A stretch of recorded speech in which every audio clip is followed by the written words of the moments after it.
You're listening to a daily dose of Proverbs. Hello everyone, God bless you in the name of Jesus.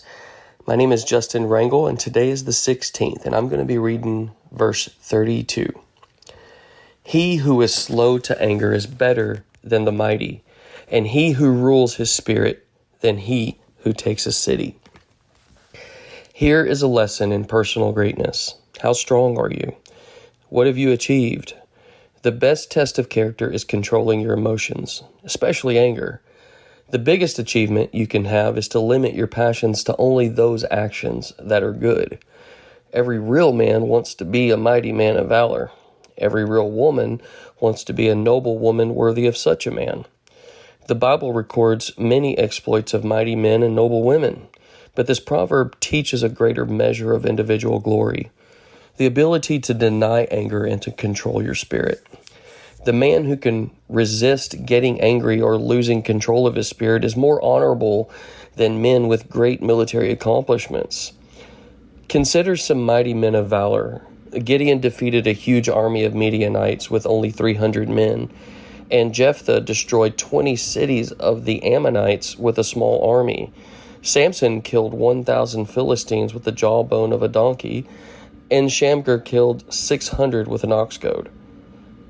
You kind of get the idea here of these mighty men and what they've done. But you can be greater than these men.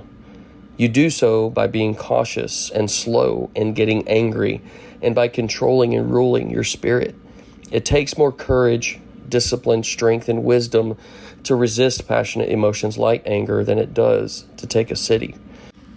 Can you control the violent feelings of anger and keep your spirit calm and wise? Will you? This is how a born fool can be wise and glorious. According to Proverbs 14:29, Ecclesiastes 7:9, and James 1:19 and 20. If you defer anger and pass over faults and offenses of others, you are glorious, according to Proverbs 19:11. But your spirit, it screams for a strong response. It hates to be restrained. It must exert itself. In full fury, now. Harsh words burn in your tongue and must be spoken. You tell others you cannot help yourself. You may blame God for giving you a spirit too strong to rule. The world lies that anger is a trait of mighty men, a right of free men, and a tool of strong leaders. They say venting rage brings relief, but this is only to a depraved soul. If a conscience remains, you are soon grieved at the violence that spewed out of your mouth. Become convicted. So rather than ruling their spirit, most men are ruled by their spirits. Instead of conquering anger, they become captives of their own passions. Instead of thinking before speaking, they speak without thinking by their feelings only, which is highly dangerous and foolhardy. Not all anger is sin, however. Don't let misguided Christians and believers tell you otherwise. Jesus condemned unjustified anger according to Matthew 5:22, and Paul said to be angry and sin not, Ephesians 4:26.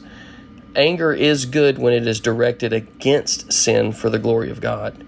But anger in a traffic jam or over spilled milk or about another's harsh words against you or because you were slighted or in retaliation for a wrong or because things did not turn out as expected is absolutely wrong.